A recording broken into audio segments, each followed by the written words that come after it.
নমস্কার বন্ধুরা, গপ্পগাথায় তোমাদের সকলকে জানাই সুস্বাগতম। আমার এই চ্যানেলে থাকবে নানা স্বাদের গল্প এবং কবিতা। সেই সমস্ত শুনে যদি তোমাদের ভালো লাগে অবশ্যই একটা লাইক করো এবং মতামত পাঠিও, যেটা আমার কাছে অত্যন্ত দামি। আর এই সমস্ত ভিডিওর নোটিফিকেশন পাওয়ার জন্য অবশ্যই চ্যানেলটিকে সাবস্ক্রাইব করে পাশে থাকা বেল আইকনটি প্রেস করে দিও। তাহলে চলো শুরু করা যাক আজকের গল্প। শুরু করছি ডক্টর নিহার রঞ্জন গুপ্তের লেখা রহস্য গল্প সুভদ্রা হরণ। আজ থাকলো দ্বিতীয় পর্ব। কিরিটি রায়ের উপস্থিতিতে নবকেতন যাত্রা পার্টির প্রৌঢ় অভিনেতা হরিদাস সামন্তর অস্বাভাবিক মৃত্যু হয়েছে। উপস্থিত হয়েছেন স্থানীয় থানার অফিসার ইনচার্জ মনীষ চক্রবর্তী। শুরু হতে চলেছে জবানবন্দি নেওয়া। তারপর তাহলে এবার ওদের সকলের জবানবন্দি নেওয়া যাক, কি বলেন মিস্টার রায়? কথাটা বলে মনীষ চক্রবর্তী কিরিটির দিকে তাকালেন। নিন না, তবে আপনি যদি অনুমতি দেন তো। কি বলুন? এই ঘরে আমি থাকবেন জবানবন্দি নেওয়ার সময়? হ্যাঁ, থাকুন থাকুন, আপত্তির কি আছে এতে? ধন্যবাদ। আপনাদের কাছে কত কিছু শেখার আছে। কেমন করে আপনারা জবানবন্দি নেন তার প্রসেস শিখতে চান? বেশ বেশ, কিউরিওসিটি থাকা ভালো, ওতে জ্ঞান বৃদ্ধি পায়। কিরিটির বোধহয় লোকটার পাকামি সহ্য হচ্ছিল না, তাই বললে, হ্যাঁ, আপনাদের বর্তমান আইজি মিস্টার মল্লিক তাই বলেন। মিস্টার মল্লিক? তাকে আপনি চেনেন নাকি? সঙ্গে সঙ্গে যেন একটা ভয় মিশ্রিত শ্রদ্ধা প্রকাশ পায় মনীষ চক্রবর্তীর কণ্ঠস্বরে। সুকান্ত মল্লিক আমার বিশেষ বন্ধু। হ্যাঁ, আপনার বন্ধু আমাদের বড় সাহেব? তা এই কথাটা এতক্ষণ বলেননি কেন? আপনার কাছে কি সে কথা বলতে পারি? পারবেন না কেন? 1000 বার পারেন। তা আপনি দাঁড়িয়ে কেন? বসুন বসুন। মনীষ চক্রবর্তীর কণ্ঠস্বর ও চেহারা যেন সম্পূর্ণ পাল্টে যায় মুহূর্তে। ভদ্রলোক যেন সম্পূর্ণ অন্য মানুষ। কুণ্ডুমশাই, ও কুণ্ডুমশাই, চেঁচিয়ে ওঠেন মনীষ চক্রবর্তী। গৃহকর্তা রমণীমোহন কুণ্ডু হন্তদন্ত হয়ে ঘরে এসে প্রবেশ করলেন। কিছু বলছিলেন স্যার? হ্যাঁ হ্যাঁ, ওর বসবার জন্য একটা চেয়ার এনে দিন। এক্ষুনি এনে দিচ্ছি স্যার। হ্যাঁ, তারপর পালমশাইকে ঘরে পাঠিয়ে দিন। রমণীমোহন কুণ্ডু যেমন হন্তদন্ত হয়ে এসেছিলেন তেমনি আবার হন্তদন্ত হয়ে বের হয়ে গেলেন ঘর থেকে। মিস্টার চক্রবর্তী? হ্যাঁ বলুন।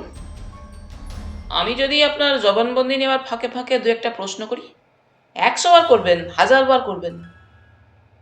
কিরিটি মনে মনে হাসল। চাকরির কি মহিমা! আইজি সুকান্ত মল্লিকের সঙ্গে আলাপ আছে শুনেই মনীষ চক্রবর্তী একেবারে যেন বিনয়াবনত, বংশবত। আরও মিনিট 10 পরে প্রথম জবানবন্দি নেওয়া হচ্ছিল দলের অধিকারী রাধা রমন পালের। মনীষ চক্রবর্তী প্রশ্নাদি করবার পর কিরিটি মুখ খুলল। পালমশাই, শুনেছি হরিদাস সামন্ত একদিন আপনার পার্টনার ছিলেন, তাই না? হ্যাঁ। তা পার্টনারশিপ ছেড়ে দিলেন কেন? আপনি তো তার বন্ধুজন ছিলেন, জানেন না তার চরিত্রের কথা? দীর্ঘদিন দেখা সাক্ষাৎ ছিল না। ওর দুটি বিশেষ ব্যাধি ছিল। ব্যাধি? হ্যাঁ, একটি মদ্যপান আর আর স্ত্রীলোক সম্পর্কে ওর একটা বিশ্রী দুর্বলতা। তাই তো। কি? 1 নম্বরের যাকে বলে লম্পট, ওই দুটি রোগই ওর সর্বনাশ করেছিল। নচেত অভিনয় প্রতিভা যেমন ছিল লোকটার, তেমনি অন্য দিক দিয়ে সৎও ছিল। কিন্তু ওই যে মদ্যপান ও স্ত্রীলোক ব্যাধি সর্বগুণ হরে নিয়েছিল। নইলে মনে করুন কি না, সুভদ্রা মেয়েটা তো ওর মেয়ের বয়সী নাকি। বাধা দিল কিরিটি। থাক ও কথা। আচ্ছা, সবার আগে আপনিই তাহলে সামন্তমশাইকে মৃত আবিষ্কার করেন? আজ্ঞে। এখানে কি করতে এসেছিলেন? উনি ডেকে পাঠিয়েছিলেন? না। তবে কিছু টাকা চেয়েছিলেন, সেই টাকা দিতে এসেই তো। আপনি ঘরে ঢুকে দেখলেন ওইভাবে বসে আছেন? হ্যাঁ, প্রথমটা তো বুঝতেই পারিনি। তারপর পালমশাই। আজ্ঞে। নাটকের শেষ দৃশ্যে ছিল ভৃত্য গিয়ে আসরে খবর দেবে কর্তাবাবুর মৃত্যু হয়েছে, তাই না? হ্যাঁ। ভৃত্য কে সেজেছিল? ভৃত্য যে সাজত সে অনুপস্থিত আজ, তাই দোলগোবিন্দবাবুকে বলেছিলাম। দ্বিতীয় অঙ্কের পর তো তার পাঠ ছিল না, তাই বলেছিলাম সেই যেন ভৃত্যের মেকআপ নিয়ে আসরে গিয়ে কথাগুলো বলে আসে। পালমশাইয়ের মুখের দিকে তাকিয়ে কিরিটি বললে, কিন্তু তিনি তো যাননি। যাননি? সে কি, দোলগোবিন্দবাবু যাননি? না। ফলে যা হবার তাই হয়েছিল, নাটকটি শেষ হতে পারিনি। কিরিটি অতঃপর দৃশ্যের শেষ ব্যাপারটা খুলে বললে, দাঁড়ান তো, দোলগোবিন্দবাবুকে ডাকি। ব্যস্ত হবেন না পালমশাই, পরেও কথাটা জিজ্ঞাসা করলে চলবে। কেন গেল না? এবার আমার কয়েকটা প্রশ্নের জবাব দিন তো। কি প্রশ্ন? মনীশ চক্রবর্তী খিচিয়ে ওঠেন। যা জানতে চান উনি তার জবাব দিন। আগে পালমশাই, কিরিটি ডাকল, এই ব্যাপারে আপনার দলের কাউকে কি সন্দেহ হয়? সন্দেহ? সন্দেহ কাকে করব? না না, আমার দলের মধ্যে কেউ এমন কাজ করতেই পারে না। তাছাড়া সামন্ত মশাইকে দলের সকলেই শ্রদ্ধা করত, ভালোবাসত, ভক্তি করত। মনীশ চক্রবর্তী ওই সময় প্রশ্ন করলেন, শ্যামল কুমার? শ্যামল কুমার? হ্যাঁ, তার সঙ্গে তো শুনলাম সুভদ্রা বলে আপনার দলের মেয়েটিকে নিয়ে সামন্তর সঙ্গে রীতিমতো একটা রেসারেসি চলছিল ইদানিং। না না, রেসারেসি আবার কি, সামন্ত মশাইয়ের অবশ্যই মনে তাই হয়েছিল, কিন্তু আমি তাকে বুঝিয়ে দিয়েছিলাম সুভদ্রা সেরকম মেয়েই নয়, ওটা সামন্ত মশাইয়ের মনের ভুল। তাছাড়া শ্যামল ছেলেটি যেমন ভদ্র তেমনি ধীর স্থির, এসব খুন খারাপের মধ্যে সে থাকতেই পারে না। ঠিক আছে, মনীশ চক্রবর্তী বললেন। কিন্তু পালমশাই, আমাদের ধারণা, কিরিটি বললে, আপনাদের দলেরই কেউ সামন্তমশাইকে বিষ প্রয়োগে হত্যা করেছে। এ আপনি কি বলছেন? না না, হয়তো। কি? সামন্তমশাই আত্মহত্যা করেছেন? আত্মহত্যা? কেন, পারেন না? পারেন, তবে বোধ হয় তা করেননি। ঠিক আছে, আপনি দয়া করে শ্যামল কুমারকে এখন একবার পাঠিয়ে দিন। রাধারমন পাল ঘর থেকে বের হয়ে গেলেন। একটু পরে শ্যামল কুমার এসে ঘরে ঢুকল। মনীশ চক্রবর্তী প্রথমে তাকে নানাবিধ প্রশ্ন শুরু করলেন, একটার পর একটা। অবশেষে কিরিটির দিকে তাকিয়ে একসময় বললেন, ওকে জিজ্ঞাসা করবেন নাকি কিছু? জিজ্ঞাসা করবার আর কিছু আছে? কিরিটি তাকালো শ্যামল কুমারের দিকে। শ্যামল কুমার যেন একটু নার্ভাস হয়ে পড়েছেন, হাতের আঙুলগুলো নিয়ে কেবলই নড়াচড়া করছে। শ্যামলবাবু। আজ্ঞে। সুজিতবাবু বলছিলেন তখন। কি? কি বলছিলেন সুজিতবাবু? আজকে তৃতীয় অঙ্কে শুরু হওয়ার পর একবার আপনি এই ঘরে এসেছিলেন। হ্যাঁ, এসেছিলাম। সামন্তদা ডেকে পাঠিয়েছিলেন, সে কথা তো তখনই আপনাকে বললাম। হ্যাঁ, বলেছেন। তা কেন ডেকে পাঠিয়েছিলেন তা বলেননি। সামন্তদার মনে ইদানিং একটা ধারণা হয়ে গিয়েছিল। জানি, আপনার ইদানিং সুভদ্রা দেবীর সঙ্গে ঘনিষ্ঠতা হওয়ার জন্য তিনি আদপেই ব্যাপারটা সহ্য করতে পারছিলেন না, তাই না? হ্যাঁ। আপনি আপনি কি করে জানলেন? শ্যামল কুমার প্রশ্ন করে। জানি। তারপর একটু থেমে, এবার বলুন শ্যামলবাবু, সুভদ্রা দেবীর সঙ্গে সত্যিই কি আপনার? হ্যাঁ, আমি তাকে ভালোবাসি। আর সুভদ্রা দেবী? সেও আমাকে ভালোবাসে। হুম। তা কি কথা হয়েছিল আপনাদের মধ্যে? ঘরে এসে ঢুকতেই আজ উনি আমাকে বললেন, শেষবারের মতো তোমাকে বলছি শ্যামল, আমাদের ভিতর থেকে তুমি সরে দাঁড়াও, নচেত এমন শিক্ষা তোমাকে পেতে হবে যে জীবন দিয়ে তোমাকে তা শোধ করতে হবে। আপনি কি জবাব দিলেন? আমি বলেছিলাম, এই জন্যেই যদি ডেকেছেন জানলে আসতাম না। যা বলবার আপনি সুভদ্রাকে বলবেন। সে যদি আমাকে না চায় তো আমি নিশ্চয়ই সরে দাঁড়াবো। আর কোনো কথা হয়নি? না। তারপর আর এ ঘরে আপনি আসেননি? না। আচ্ছা, এ ব্যাপারে আপনার দলের কাউকে সন্দেহ হয়? না। আর কারো সঙ্গে দলের মধ্যে হরিদাসবাবুর কোনো মনোমালিন্য বা ঝগড়াঝাটি কখনো হয়েছে বলে জানেন? সুজিতের সঙ্গে তো ওর খিটিমিটি লেগেই ছিল। তাই নাকি? কেন? তা জানি না, তবে তবে এককালে শুনেছি ওর অবস্থা নাকি খুব ভালো ছিল। রেস খেলে ও মদ্যপান করে সব খুইয়েছে সুজিতবাবু।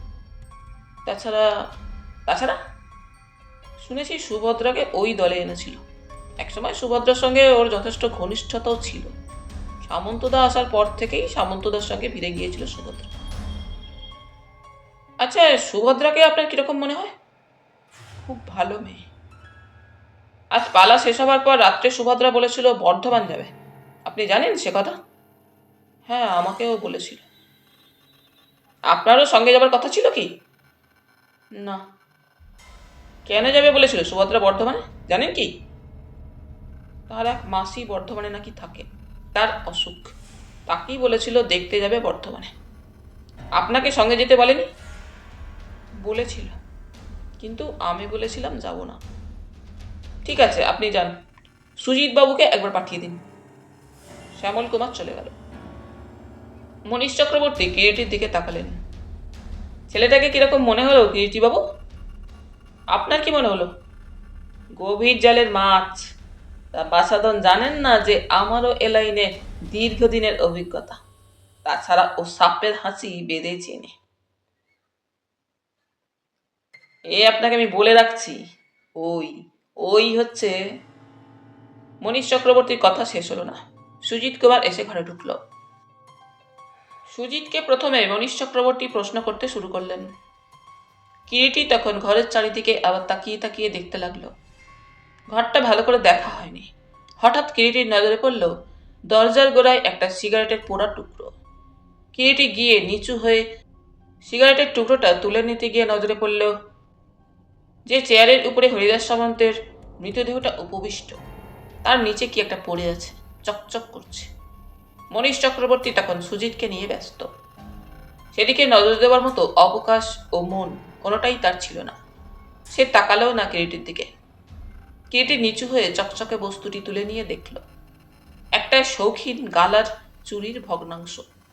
আয়না কাচের চুমকি বসে না, সেই আয়না কাচের উপরেই আলো করে ঝিলিক দিচ্ছিল। সিগারেটের শেষাংশটাও পরীক্ষা করল।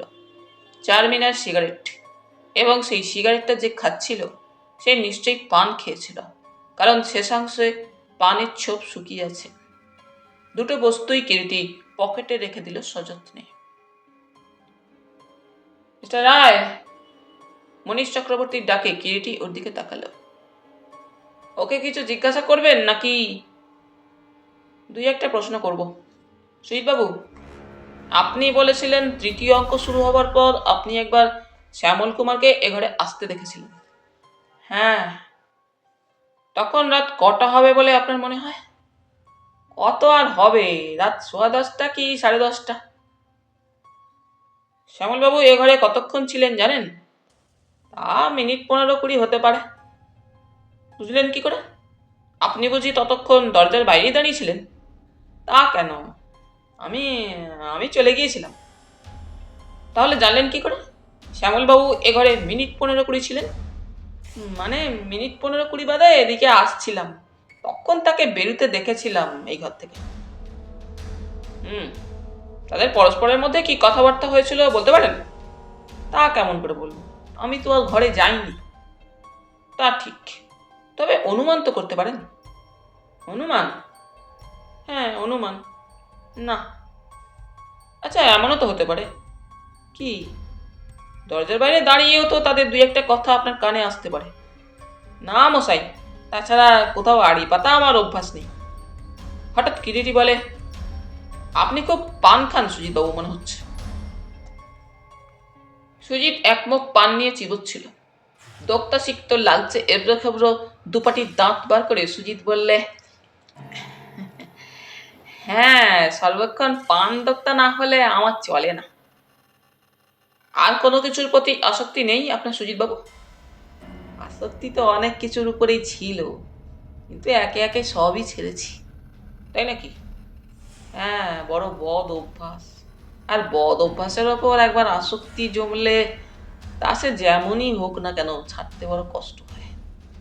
তা তো হবারই কথা। তা ড্রিঙ্ক ট্রিঙ্ক করেন না? একসময় করতাম, এখন পেলে করি, না পেলে করি না, বুঝলেন না? মানে ওই আর কি, পরের পয়সায়। বলতে বলতে সুজিত পানের রসে রাঙানো লালচে দাঁতগুলো বের করে হাসল। কিরিটির যেন সে হাসি দেখে গা ঘিন ঘিন করে। আর সিগারেট, ধূমপান? পানের সঙ্গে ওটা ঠিক জমে না, বুঝলেন না? তাই বুঝি? হ্যাঁ, তবে মিথ্যে বলবো না, খাই। মানে ধূমপানে অভ্যস্ত আমি। কি ব্র্যান্ড খান? চা পাই। আপনার পকেটে সিগারেটের প্যাকেট আছে? হ্যাঁ। সুজিত পকেটে হাত চালিয়ে একটা দমনানো সিগারেটের প্যাকেট বের করলো। অর্ধেক খালি বাক্সটাস। কিরিটি সিগারেটের প্যাকেটটা দেখে ফিরিয়ে দিল। সুজিত বাবু, আচ্ছা হরিদাস সামন্ত পান খেতেন?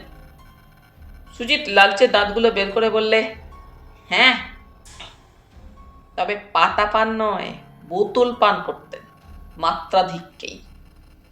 আর সিগারেট? হ্যাঁ, তাও খেতেন।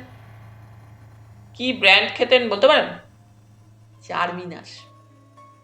আচ্ছা সুজিত বাবু, আগে শ্যামল কুমার লোকটি কেমন? ছুঁচো। কিরকম?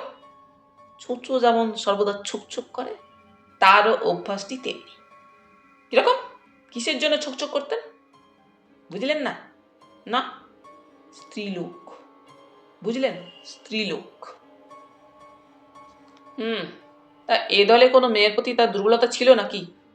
কেন, হরিদাস সামন্ত মশাইয়ের বন্ধু আপনি, শোনেননি তার কাছে কিছু?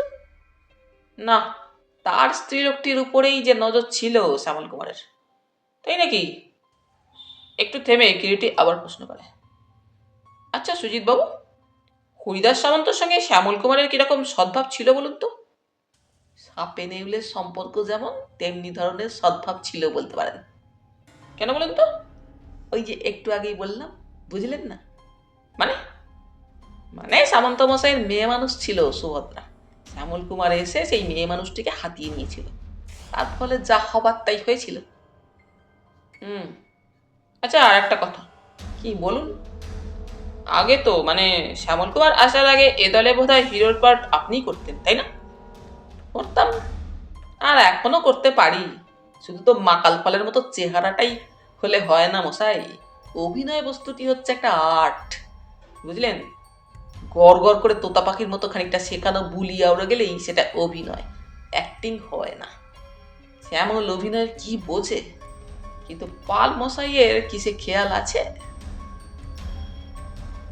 আপনার অভিনয় কিন্তু আজ আমার সত্যি চমৎকার লেগেছে।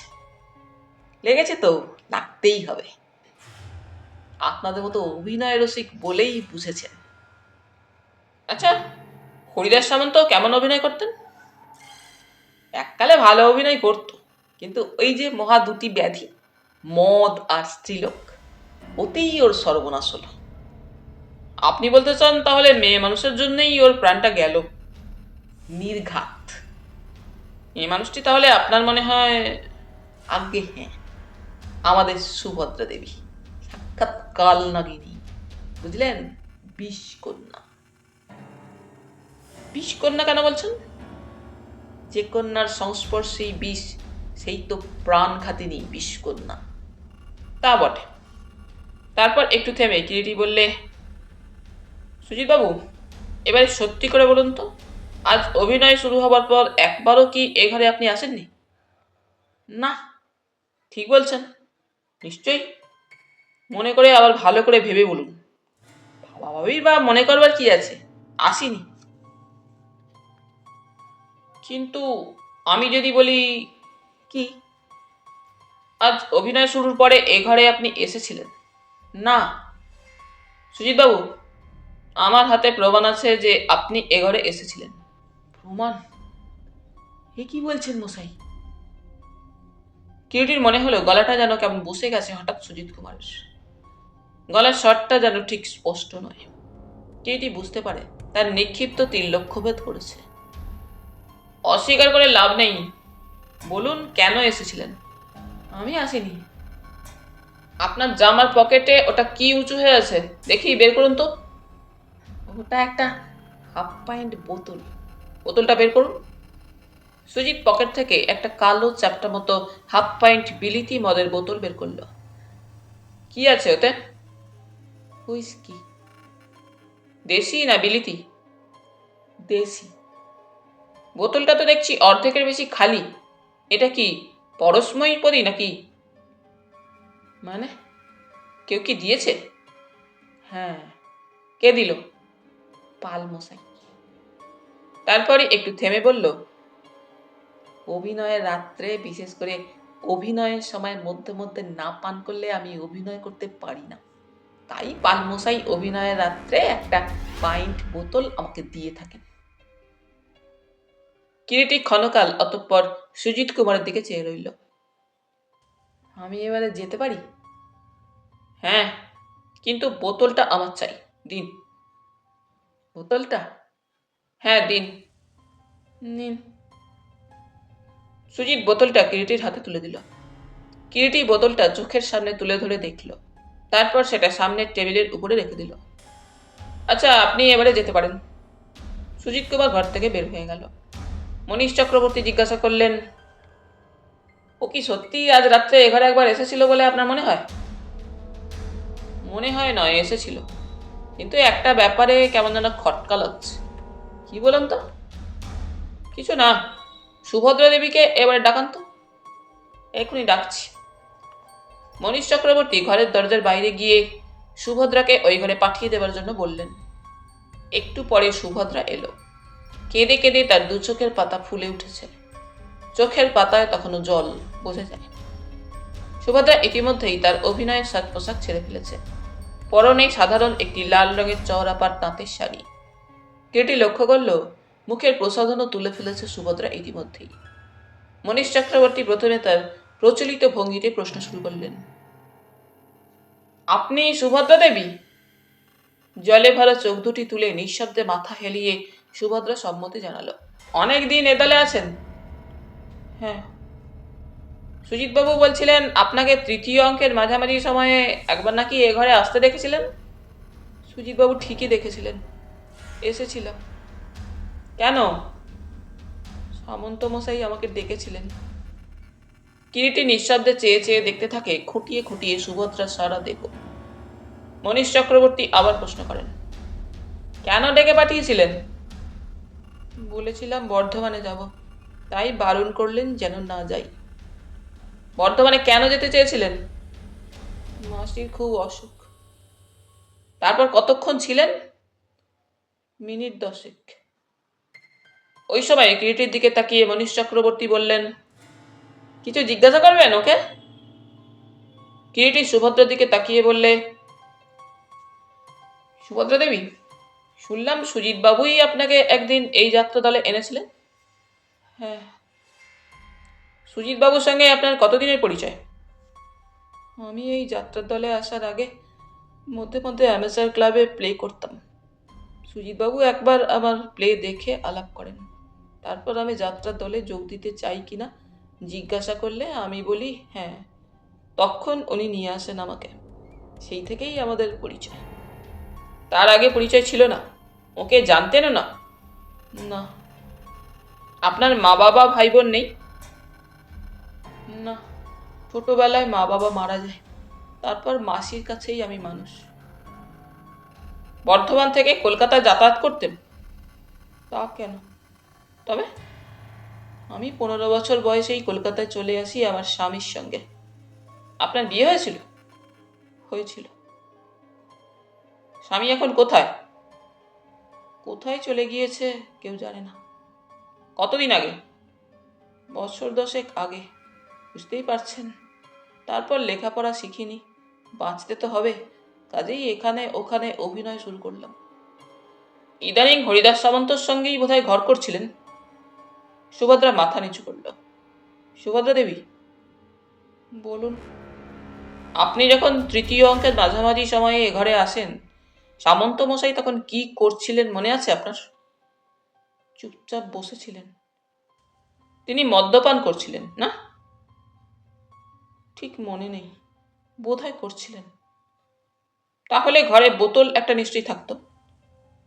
বোধহয় তিনি মদ্যপান করছিলেন না। মনে করে বলুন তো। কি বললেন? বলছি তিনি তখন মদ্যপান করছিলেন না বোধহয়। তা হবে, আমি ঠিক লক্ষ্য করিনি। কোনো গ্লাস ঘরে ছিল? গ্লাস? হ্যাঁ, ওই কাঁচের গ্লাসটা।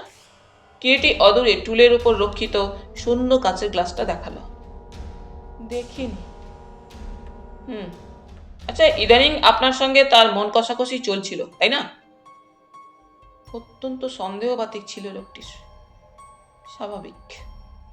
নিম্ন কণ্ঠে কিরিটি কথাটা উচ্চারণ করল। কিছু বললেন না? আচ্ছা, কে আপনাদের মধ্যে সামন্ত মশাইকে বিষ দিয়ে হত্যা করতে পারে বলে আপনার মনে হয়? বিষ? হ্যাঁ, তীব্র কোনো বিষ প্রয়োগেই ওর মৃত্যু হয়েছে। না না, ওর হার্টের ব্যায়ামও ছিল, ব্লাড প্রেশারও ছিল। তা হয়তো ছিল, তবে তার মৃত্যু বিষের ক্রিয়াতেই হয়েছে বলেই আমাদের ধারণা। কিন্তু কে তাকে বিষ দেবে? কেউ তো তার শত্রু এখানে ছিল না। কার মনে কি আছে আপনি জানবেন কি করে? তারপরে হঠাৎ কিরিটি বললে, আপনার ডান হাতের কবজির কাছে রক্তের দাগ কিসের দেখি? দেখি হাতটা আপনার। রক্তের দাগ? কই, না তো, ও কিছু না।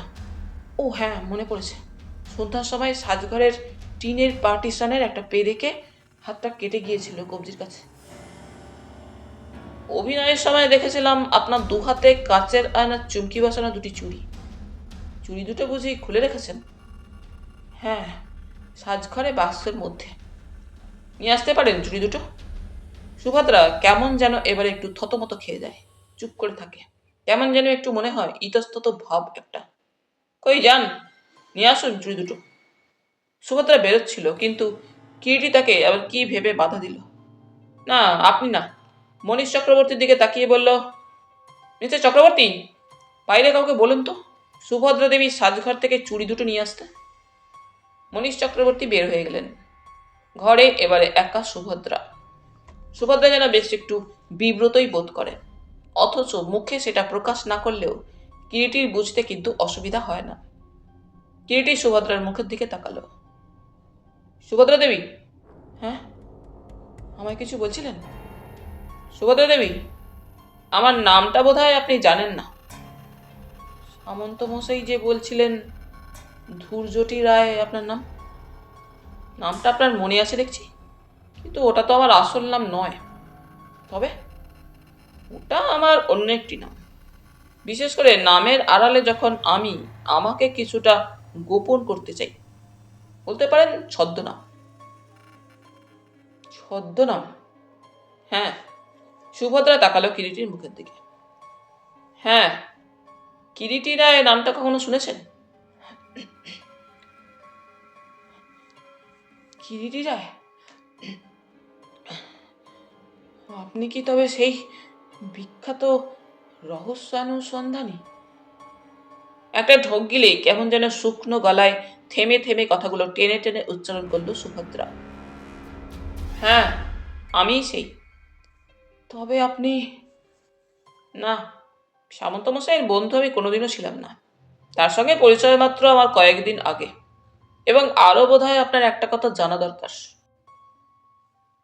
তিনি মৃত্যু আশঙ্কা করছিলেন বলেই আমার শরণাপন্ন হয়েছিলেন। মৃত্যু আশঙ্কা? হ্যাঁ, তার ধারণা হয়েছিল তাকে হত্যা করা হবে। কে কে তাকে হত্যা করবে? হত্যা যে কেউ তাকে করেছে সে তো দেখতেই পাচ্ছেন। ওই সামনে তার বিষ জর্জরিত মৃতদেহ। আর এও আমি জানি। কি কি জানেন? আপনারা যারা আজ রাত্রে এখানে উপস্থিত রয়েছেন অভিনয়ের ব্যাপারে, সেই আপনাদের মধ্যেই কেউ একজন তাকে হত্যা করেছেন। কিরিটি শান্ত ধীর গলায় কথাগুলো বলে গেল। কে কে তাকে হত্যা করেছে? আপনি অনুমান করুন না কে তাকে হত্যা করেছে, কে তাকে হত্যা করতে পারে। ওই সময় মনীষ চক্রবর্তী পুনরায় এসে ঘরে ঢুকলেন, হাতে তার একটি গালার ছুরি। একটি পেয়েছেন, জোড়ার অন্যটা পাননি তো?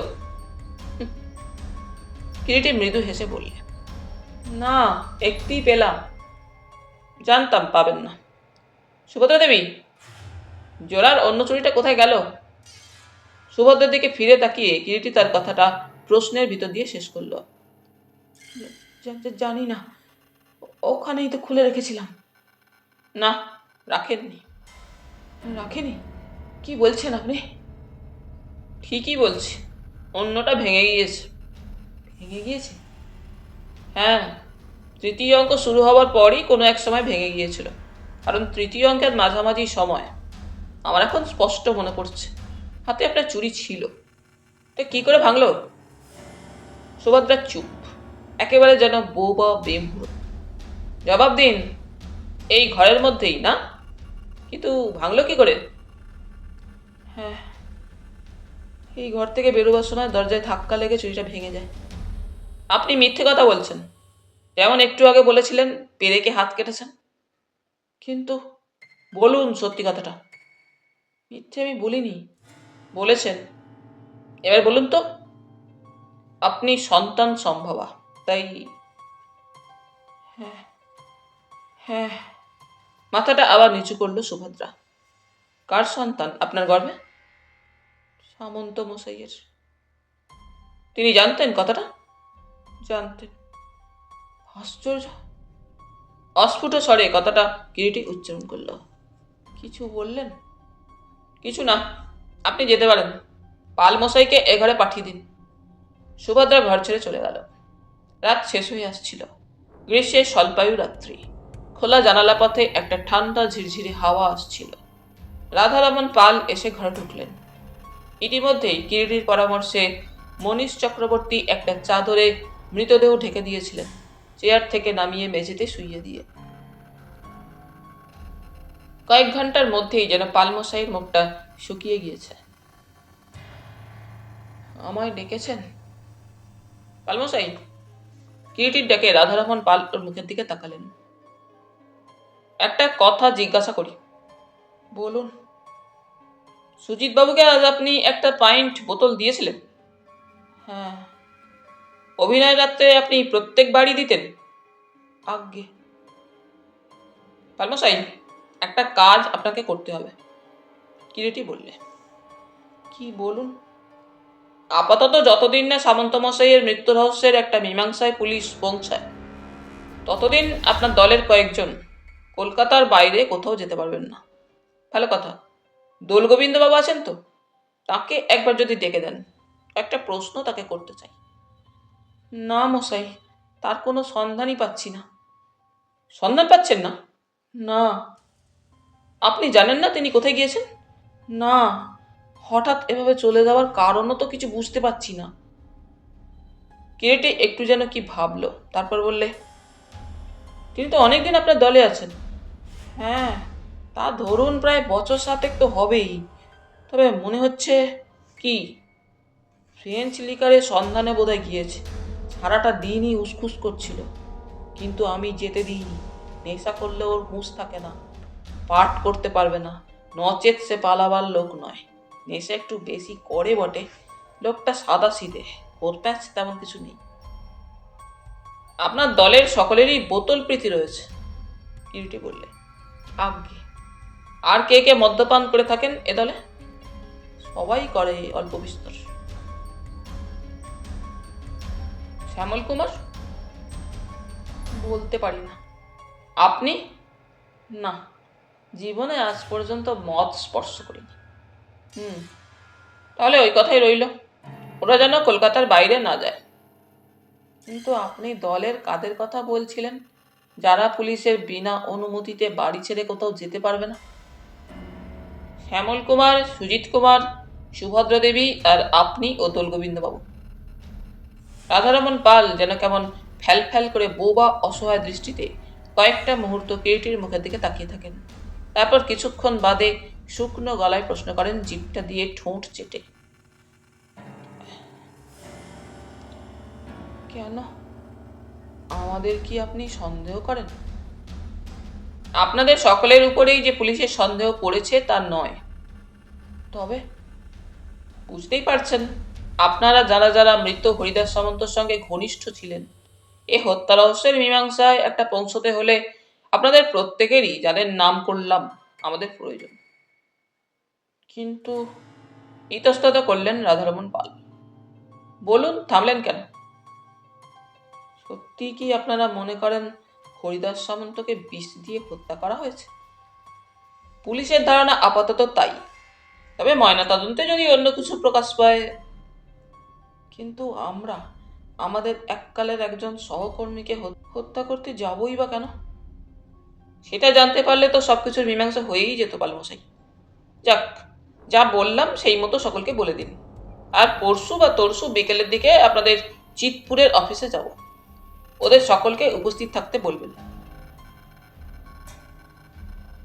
আর উপস্থিত থাকা, দল বোধহয় আমার ভেঙেই গেল রায়মশাই। রাধারমণ পালের গলার স্বরটা যেন বুঝে আসে। না না, দল ভাঙবে কেন? কি বলেন? এর পরও দল আর থাকবে? তাছাড়া যা আপনারা বলছেন তা যদি সত্যি হয়, উফ, আমি আর ভাবতে পারছি না রায়মশাই, এ কি সর্বনাশ হলো। এখন দেখতে পাচ্ছি সামন্ত মশাইয়ের কথাটা শুনলেই ভালো হতো। বারবার করে আমাকে বলেছিলেন সামন্ত মশাই, এ নাটক করবেন না, অন্য নাটক দেখুন। কিন্তু কি যে মাথায় তখন ভূত চাপলো। সামন্ত মশাই নিজে তো গেলেনই, আমাকেও ডুবিয়ে দিয়ে গেলেন অগাধ জলে। কুণ্ডভবন থেকে সকলের বিদায় নিতে পরের দিন বেলা 10টা হয়ে গেল। কিরিটি আগেই চলে গিয়েছিল। মনীষ চক্রবর্তীও লাশ মর্গে ময়নাতদন্তের জন্য চালান করে দিয়ে একসময় বিদায় নিলেন। রাধারমণ পাল সকলকে নিয়ে স্টেশনের দিকে রওনা দিলেন 10টায়। বেলা 11টায় একটা কলকাতাগামী ট্রেন আছে, সেটাই ধরবেন। গৃহে পৌঁছাতে কৃষ্ণা বলল, একেবারে রাত কাবার করে এলে, ব্যাপার কি? যাত্রা শুনছিলে নাকি? খুব ভালো যাত্রা হয়েছে বুঝি? যাত্রা শেষ হলো কোথায়? একটা সোফার উপর গা এলিয়ে দিতে দিতে কিরিটি বললে, শেষ হওয়ার আগেই জবনিকা পাত। এরকম? সামন্ত মশাই সেদিন এসে ভদ্রলোককে মনে আছে? প্রাণ ভয়ে ভীত হয়ে আমার কাছে ছুটে এসেছিলেন। শেষ পর্যন্ত তার আশঙ্কাটাই সত্যি হলো। মানে? কিরিটি তখন সংক্ষেপে ব্যাপারটা বিবৃত করে গেল। সব শুনে কৃষ্ণা বিস্ময়ের সঙ্গে বলল, বলো কি? শেষ পর্যন্ত তাহলে সত্যি সত্যি? হ্যাঁ, বিষের ক্রিয়ায় মৃত্যু। কে বিষ দিল? সব তো তোমাকে বললাম। কে দিতে পারে বলে তোমার মনে হয়? তুমি নিশ্চয়ই অনুমান করতে পেরেছ। একেবারে যে পারিনি তা নয়, তবে তবে কৃষ্ণের সকৌতুক দৃষ্টিতে স্বামীর মুখের দিকে তাকালো। তার একটা মোটিভ থাকাও দরকার, কিন্তু বর্তমানে হাতের কাছে যে মোটিভটা পাচ্ছি সেটা তেমন যেন খুব একটা জোরালো মনে হচ্ছে না। আমার কি মনে হচ্ছে যেন? কি? তোমার এই সুভদ্রা না কি যেন মেয়েটার নাম বলছিলে, তুমি কি সুভদ্রাকেই? কেটির কথাটা শেষ হলো না। কৃষ্ণা স্বামীর মুখের দিকে তাকিয়ে বললে, কোনো মেয়ে ছেলে যখন ভালোবাসা নিয়ে খেলায় মাতে, তখন তার কাছে নীতি বলে কিছুই থাকে না। আর আর কি? মেয়েদের স্বার্থে ঘা লাগলে তখন তারা একজন পুরুষের চাইতে অনেক নিচে নামতে পারে। নারী হয়ে তুমি একজন নারীর এত বড় অপযশ গাইছো কৃষ্ণা? অপযশ গাইব কেন? সত্য যা তাই বলছি। তাছাড়া কোনো পুরুষ মানুষ কি কোনো নারীর সত্যিকারের মূল্যায়ন করতে পারে নাকি? পারে না বুঝি? না। কেন? কেন কি? সেইটাই তো পুরুষের স্বাভাবিক দুর্বলতা। কিন্তু এক্ষেত্রে তোমার যুক্তিটা কি?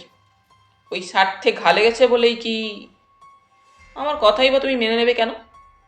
আরেকটু প্রাঞ্জল যদি হতে দেবী। আমার মনে হয় সুভদ্রার অনেকখানি অভিনয় আছে। সে যে একজন পাকা অভিনেত্রী সেটা অবশ্যই আমি বুঝতে পেরেছি, কিন্তু একটা কথা ভুলো না। কি? তোমায় বলেছি একটু আগে, সুভদ্রা অন্তঃসত্ত্বা। কৃষ্ণা মৃদু হাসল, বলল, বসো, চা নিয়ে আসি। কৃষ্ণা সোফা ছেড়ে উঠে লঘু পায়ে ঘর থেকে বের হয়ে গেল। কিরিটির চিন্তাধারাটাকে কিন্তু কৃষ্ণা যেন অন্য এক খাতে বইয়ে দিয়ে গেল। তবে কি সে ভুল পথে চলেছে? স্ত্রীলোকের মন বিচিত্র পথে আনাগোনা করে মিথ্যা নয়। এমনিতেই মেয়েদের সহজাত একটা অভিনয় প্রবৃত্তি থাকে। তার উপরে সুভদ্রা তো রীতিমতো অনুশীলনের দ্বারা এত বছর ধরে সেই অভিনয় প্রতিভাকেই তার ঝালিয়ে তুলেছিল। সামান্য ইস্পাত আজ ঘষায় ঘষায় ধারালো হয়ে উঠেছে। একটু পরে কৃষ্ণা 2 কাপ কফি নিয়ে ঘরে এসে ঢুকল। একটা কাপ কিরিটির হাতে ধরিয়ে দিয়ে অন্যটা নিজে নিয়ে মুখোমুখি বসল। কফির কাপে চুমুক দিয়ে কিরিটি বললে,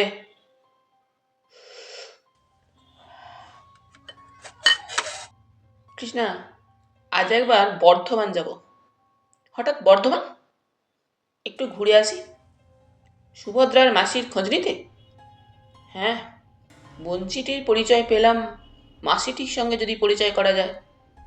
কখন যাবে? দুপুরে। রাত 9টা নাগাদ বর্ধমান থেকে ফিরে 1.5 তলার ঘরে প্রবেশের মুখে দরজার গোড়ায় নজর পড়ল একজোড়া ভারী জুতোর। মনে হচ্ছে মনীশ চক্রবর্তীর আগমন হয়েছে। দরজা ঠেলে ভিতরে ঢুকতেই দেখল তার অনুমান মিথ্যা নয়। বাইরে মনীশ চক্রবর্তীর জুতোই সে দেখেছে। মনীশ চক্রবর্তী একটা চেয়ারে বসেছিলেন, সামনে একটা খালি চায়ের কাপ। মনীশবাবু যে, কতক্ষণ? তা প্রায় ঘন্টা 1.5 হবে। মল্লিক সাহেবকে আপনি ফোন করেছিলেন বুঝি? হ্যাঁ। তাকে বলেছেন কেসটার কথা? কথায় কথায় বলেছিলাম। আমি কি আপনাকে কোনো অসম্মান করেছি বা কোনো রকম অসহযোগিতা করেছি আপনার সঙ্গে? না না, সে কি কথা। মল্লিক সাহেব মনে হলো যেন একটু ক্ষুণ্ণ হয়েছেন। না না, ফোন করে দেবো ফোন। বরং আমি আপনার দক্ষতার প্রশংসাই করেছিলাম তার কাছে। যাক, পোস্টমর্টমের রিপোর্ট পেয়েছেন? হ্যাঁ, সন্ধ্যায় পেয়েছি। এই যে দেখুন। আপনার অনুমানই ঠিক। A case of poisoning. Stomach কন্টেন্টসের মধ্যে লিকারের সঙ্গে মনে হচ্ছে কোনো তীব্র বিষ ছিল। কেমিক্যাল অ্যানালিসিসের জন্য পাঠানো হয়েছে ফরেন্সিক ল্যাবরেটরিতে স্টমাক কন্টেন্টস। খুব ভালো করেছেন। কাচের গ্লাস আর বোতলটা পাঠিয়েছেন তো? হ্যাঁ। তারপর একটু থেমে বললেন, আমার এখন কি মনে হচ্ছে জানেন কিরিটিবাবু? কি বলুন তো?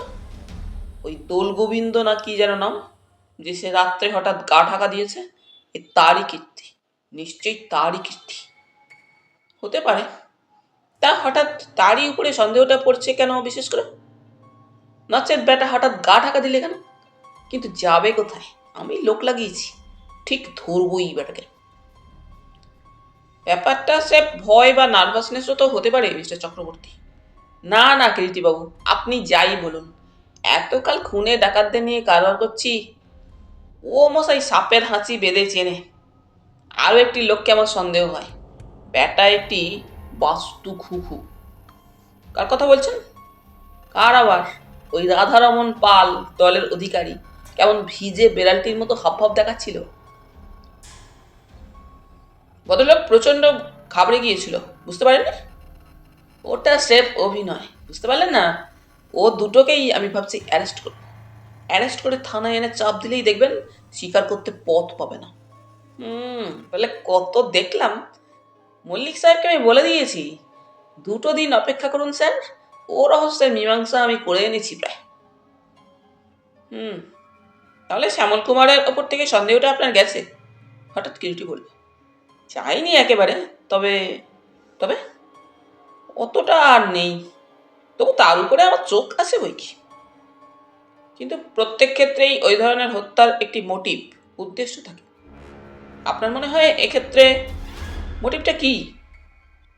মোটিভ? বুঝতে পারলেন না? কথাটা বলে একটু বিজ্ঞের হাসি হেসে মনীশ চক্রবর্তী কিরিটির দিকে তাকালেন। না, ঠিক বোধহয় এখনো বুঝিনি। ওদের দুজনের স্ট্রং মোটিভ আছে। যথা আজ সকালে দোল গোবিন্দ ছোট ভাইকে থানায় ডেকে আনিয়েছিলাম, তাই নাকি? হ্যাঁ, সে কি বললে জানেন? দোল গোবিন্দ লোকটা নাকি যেমন মাতাল তেমনি একের নম্বরের জুয়ারি। মাতাল জুয়ারি? হ্যাঁ, রেয়ার কম্বিনেশন বলতেই হবে। তবে পালমশাইও যেন অমনি কিছু বলছিলেন। জানেন, শনিবার শনিবার ঘোড় দৌড়ের মাঠে সে যেত, আর সেই ব্যাপারে হরিদাস সামন্তর কাছে তাকে হাত পাততে হতো। হরিদাস সামন্ত টাকা দিত দিত হ্যাঁ, খেপে খেপে অনেক টাকা তাকে দিয়েছিল ধার সামন্ত, যার একটা পয়সাও নাকি শোধ দেয়নি আজ পর্যন্ত দোল গোবিন্দ। টাকা ধার দিত, টাকা ফেরত পাবে না জেনেও টাকা ধার দিত। আশ্চর্য! তাই তো শুনলাম। পাল মশাইকেও জিজ্ঞাসা করেছিলাম, তিনিও তাই বললেন। এখন বুঝতে পারছেন, সেই টাকা যাতে কোনোদিন দোল গোবিন্দকে শোধ করতে না হয়, তাই কৌশলেই হয়তো সে Haridas সামন্তকে, and that was the motive। সরিয়ে দিয়েছে বলতে চান? ব্যাপারটা কি খুব অসম্ভব? আর রাধারমন পাল, তার কি স্বার্থ? আমার কি মনে হয় জানেন কি, লোকটার ওই সুভদ্রা মেয়েটার উপরে লোভ ছিল। লোভ কেন থাকতে পারে না? অমন ডবগা ছুরি চেহারাখানা ভাবুন তো একবার। মনে হচ্ছে আপনারও মনে যেন দোলা লাগিয়েছে সুভদ্রা। মৃদু হেসে কিরিটি সকৌতুকে বললে, যা কি যে বলেন। আহা, এত লজ্জার কি আছে মিস্টার চক্রবর্তী? ভালো জিনিস সকলের মনকেই আকর্ষণ করে। মনীশ চক্রবর্তী সলজ্জ হাসি হাসেন। পরের দিন সন্ধ্যা উত্তীর্ণ হবার পরেই কিরিটি চিতপুরে রাধারমন পালের যাত্রা পার্টির অফিসে গিয়ে হাজির হলো। গ্রীষ্মের রাত 8টা, সন্ধ্যাও বলা চলে সবে। ওই অঞ্চলটা যেমন ঘিঞ্জি তেমনি নোংরা, তেমনি মানুষের ভিড়। ট্রাম, বাস, ট্যাক্সি, রিক্সা ও ঠেলাগাড়িতে যেন গিজগিজ করছে। গাড়ি থেকে নেমে কিরিটি হীরা সিংকে বলে, আশেপাশে কোথাও পার্ক করে রাখো। এই অঞ্চলটা শহরের বোধহয় সবচাইতে বেশি পুরানো। সেকেলে ধরনের সব দোতলা তিনতলা বাড়ি, গা ঘেঁষাঘাঁষি করে দাঁড়িয়ে আছে। মধ্যে মধ্যে সরু গলি, গলির মাড়ি চা ও পান সিগারেটের দোকান। রাস্তাটা যেমন সংকীর্ণ তেমনি নোংরা। নবকেতন যাত্রা পার্টির অফিস খুঁজে পেতে বেশ একটু সময়ই লাগলো। 3তলা একটা বাড়ি, তার মধ্যে অনেক ঘর। দোতলায় নবকেতন যাত্রা পার্টির অফিস, নিচের তলাটা অন্ধকার। ভাঙা সরু সিঁড়ি, অন্ধকার। বারবারই সিঁড়িতে আলোর বলতে গেলে কোনো ব্যবস্থাই নেই। পকেট থেকে সরু পেন্সিল টর্চটা বের করে তারই সাহায্যে কোনো মতে কিরিটির দোতলায় উঠে গেল। আরো 2টি যাত্রা পার্টির অফিস দোতলায়। হইচই করে গান বাজনা আর অভিনয়ের মহলা চলছে। সরু রেলিং ঘেরা বারান্দা।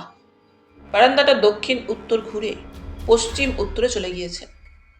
দক্ষিণে শেষ 2টো ঘরেই নবকেতন যাত্রা পার্টির অফিস। একটা ছোকরা এক গাদা মাটির ভাঁড় ও একটি চায়ের কেতলি নিয়ে বারান্দা দিয়ে আসছিল। তাকেই কিরিটি শুধালো, নবকেতন যাত্রা পার্টির অফিস কোনটা? ওই যে স্যার, এগিয়ে যান না। ছোকরাটি কিরিটিকে কথাটা বলে নিজের কাজে চলে গেল। কিরিটি এগিয়ে গেল। দরজা খোলাই ছিল, ঘরের মধ্যে আলো জ্বলছিল। দরজার পাশে দেওয়ালে টিনে সাইনবোর্ড লাগানো, নবকেতন যাত্রা পার্টি। ভিতরে প্রবেশ করলো কিরিটি। ঘরের মধ্যে 2টি লোক ছিল। চিনতে তাদের কষ্ট হয় না কিরিটির। একজন অধিকারী রাধারমন পাল মশাই, আর একটি স্ত্রীলোক। চন্দননগরে সে রাত্রে ওই অভিনেত্রীটিকেও কিরিটি দেখেছিল। নাম কৃষ্ণ ভামিনী। বয়স 35-36 হবে, মোটা সোটা গরম। দুজনে মুখোমুখি 2টি তক্তপোষের উপর বসে নিজেদের মধ্যে ফিসফিস করে যেন কিসব আলোচনা করছিল। কিরিটির পদশব্দে মুখ তুলে তাকালো। কিরিটির আজ ছদ্মবেশ ছিল না, তাই বোধ হয় প্রথমটায় কিরিটিকে চিনতে পারেননি পালমশাই। ভ্রু কুঞ্চিত করে তাকালেন। কি চাই? পালমশাই, নমস্কার। নমস্কার, কোথা থেকে আসছেন? কিরিটি মৃদু হেসে বললে, চিনতে পারছেন না বোধহয়। না, আমি ধৈর্যটি রায়। আপনি? বিস্ময়ে পালমশাইয়ের গলাটা যেন বাকরোধ হয়ে যায়। হ্যাঁ, সেটা ছিল আমার ছদ্মবেশ। ছদ্মবেশ? হ্যাঁ, সামন্তমশাইয়ের আমন্ত্রণেই ওই ছদ্মবেশে সেদিন চন্দননগরে আমায় যেতে হয়েছিল। বুঝলাম না ঠিক। আমার আসল নামটা হয়তো শুনে থাকবেন, কিরিটি রায়। রহস্যানুসন্ধানী কিরিটি রায়? হ্যাঁ। তা আপনি? বললাম তো, সামন্তমশাইয়ের কেমন ধারণা হয়েছিল তার জীবন বিপন্ন, তাই তিনি আমার শরণাপন্ন হয়েছিলেন। তথাপি রাধারমণ পালের নিজেকে সামলে নিতে একটু সময় লাগলো। কৃষ্ণভামিনীও চেয়েছিল কিরিটির মুখের দিকে। কিরিটি আবার বললে, সেদিন বলেছিলাম আসবো এখানে। ও হ্যাঁ হ্যাঁ, মনে পড়েছে। বসুন বসুন। ঘরটি মাঝারি সাইজের। একধারে একটি তক্তপোষ পাতা শতরঞ্চি বিছানো, গোটা কয়েক তাকিয়া, মাঝখানে একটি টানাওয়ালা নিচু ডেস্ক, অন্য পাশে একটি কাঠের আলমারি, খান কয়েক চেয়ার ও টুল, দেওয়ালে 2-3টে ক্যালেন্ডার, একটি গ্রুপ ফটো। ঘরের মধ্যে বেশ একটি উজ্জ্বল শক্তির বাতি জ্বলছিল। রাধারমণ পাল তক্তপোষ থেকে নেমে দাঁড়িয়েছিলেন ইতিমধ্যে। বললেন, বসুন রায়মশাই। আপনার দলের আর সবাইকে দেখছি না? সবাই আছে পাশের ঘরে। রাধারমণ পাল বললেন, ভামিনী, শঙ্করকে ডেকে চায়ের কথা বলো। ব্যস্ত হবেন না পালমশাই, চায়ের এখন প্রয়োজন নেই, কিরিটি বলল। দল বোধহয় উঠে যাবে রায়মশাই, রাধারমণ বললেন এরপর। কেন? আর কেন, শ্যামল চলে যাচ্ছে, নোটিশ দিয়েছে। সামন্ত মশাই নেই, বুঝতেই পারছেন। শ্যামলও চলে গেলে। সুভদ্রাও কি নোটিশ দিয়েছে নাকি? কিরিটি শুধালো। না, দেয়নি এখনো। তবে শ্যামল না থাকলে সুভদ্রাও যে থাকবে না সে তো জানা কথাই। তা বটে। আর সুজিত বাবু? না, ও বোধহয় যাবে না। হরিদাস চলে গেল, শ্যামল আর সুভদ্রা চলে গেলে কাকে নিয়ে আর পালা গাওয়াবো? ভালো কথা। দোলগোবিন্দবাবুর কোনো সংবাদ পেলেন? সে ফিরে এসেছে। এসেছে? তা সেদিন রাত্রে হঠাৎ গা ঢাকা দিয়েছিলেন কেন? ভয়। কিরিটি মৃদু হাসল। সেই আলোচনায় করছিলাম ভামিনীর সঙ্গে বসে। একদিন আমি, হরিদাস আর কৃষ্ণভামিনী তিনজনে মিলে দল গড়েছিলাম। আমার আর হরিদাসের আধাআধি বকরা। শেষ পর্যন্ত হরিদাস বকরা বেচে দিল আমাকে। হরিদাস বাবুর মুখে সে কথা শুনেছি। শুনেছেন? হ্যাঁ। কি যে হলো, হঠাৎ বকরা বেচে দিল। সবাইকে আজ এখানে উপস্থিত থাকতে বলেছিলাম। সবাই এসেছে, পাশের ঘরে আছে। কার কার সঙ্গে আপনি কথা বলতে চান বলুন, আমি ডাকছি। না সবাইকে ডাকবো? সবাইকে ডাকার একসঙ্গে প্রয়োজন নেই, সকলকে আমার প্রয়োজনও নেই। আচ্ছা, সে রাত্রে হরিদাসবাবুর সাজঘরের পাশের 2টি সাজঘরে কারা কারা ছিল বলতে পারেন? হরিদাসের সাজঘরের ডান দিকের সাজঘরে ছিল সুজিত আর কৃষ্ণধন। কৃষ্ণধন? হ্যাঁ, কৃষ্ণধন চাটুর্য। ওই যে লম্বা ঢাঙা মতো নায়কের বন্ধুর রোল করেছিল নাটকে। হ্যাঁ, মনে পড়েছে। আর বাঁদিককার ঘরে সুভদ্রা আর এই কৃষ্ণভামিনীর সাজঘর ছিল। আর বাকি সব একটা বড় সাজঘরে ছিল। মধ্যবর্তী দরজা ছিল একটা দুঘরের মধ্যে। কিরিটি কি যেন চিন্তা করে। ময়নাতদন্তের রিপোর্ট অনুযায়ী হরিদাস সামন্তের মৃত্যু হয়েছিল রাত 10:30 থেকে 11:30টার মধ্যে, অর্থাৎ তৃতীয় অঙ্কের মাঝামাঝি কোনো এক সময়ে। পালা শুরু হয়েছিল ঠিক রাত 7:30টায়। পালমশাই, আগে রাত 10:30 থেকে 11:30 পর্যন্ত আপনি কোথায় ছিলেন ওই 1 ঘন্টা সময়? ঠিক মনে পড়ছে না। তৃতীয় অঙ্ক শুরু থেকে মাঝামাঝি পর্যন্ত সময়টা কোথায় ছিলেন মনে করে দেখুন। আমি প্রথম দিকে আসরেই ছিলাম। তারপর হঠাৎ মনে পড়ল হরিদাস 100 টাকা চেয়েছিল। সেই টাকাটা দেবার জন্য নিজের ঘরে চলে আসি। সেই সময় সে ঘরে আজকে ছিল আমি আর দোলগোবিন্দবাবু। দোলগোবিন্দবাবু তার সাজঘরে না থেকে আপনার ঘরে ছিলেন কেন? তার পাঠ হয়ে গিয়েছিল, তাই তার সাজঘরে না থেকে আমার ঘরে এসে বিশ্রাম নিচ্ছিল বোধহয়। ভালো কথা। আলমশাই বলুন। দোলগোবিন্দবাবু রেস্ট খেলা অভ্যাস আছে, তাই না? হ্যাঁ, ওই ঘোড়া রোগেই তো ওর সব খেয়েছে। হরিদাসের ছিল মদ আর মেয়ে মানুষ, আর দোলগোবিন্দর মদ আর ঘোড়া। নচে দুজনেরই অসাধারণ অভিনয় প্রতিভা ছিল। দুজনের মধ্যে খুব সদ্ভাব, মানে সম্প্রীতি ছিল বুঝি? তা তো ছিল বলেই মনে হয়। দোলগোবিন্দবাবুকে হরিদাসবাবু প্রায়ই টাকা ধার দিতেন, তাই না? দিত, কিন্তু শুনলেন কোথায়? শুনেছি, এবং সে টাকা তিনি শোধ করতেন না। রেস খেলে সব ওড়াতো, টাকা শোধ করবে কোথা থেকে? টাকা কখনো দোলগোবিন্দবাবু শোধ করতেন না, অথচ হরিদাসবাবু তাকে টাকা দিয়েই যেতেন। কি জানি মশাই, তাই তো দিত। আচ্ছা পালমশাই, সুজিতবাবুর সঙ্গে দোলগোবিন্দবাবুর সম্প্রীতি কেমন ছিল? দুজনের বলতে পারেন সাপে নেউলের সম্পর্ক, ঝগড়াঝাটি লেগেই থাকতো। আর একটা কথা, বলতে বলতে কিরিটি পকেট থেকে কাগজের একটা ভাঁজ করা টুকরো বের করলো। আপনি তো হরিদাস সামন্তর অনেক দিনের পরিচিত, দেখুন তো এই লেখাটা তারই হাতের লেখা কিনা দেখি। রাধারমণ পাল ভাঁজ করা কাগজটা হাতে নিলেন, চোখের চশমা দিয়ে বেশ ভালো করে দেখলেন কিছুক্ষণ, তারপর বললেন, এটা কোথায় পেলেন? মনে নেই? সে রাত্রে শ্যামলবাবু দিয়েছিলেন।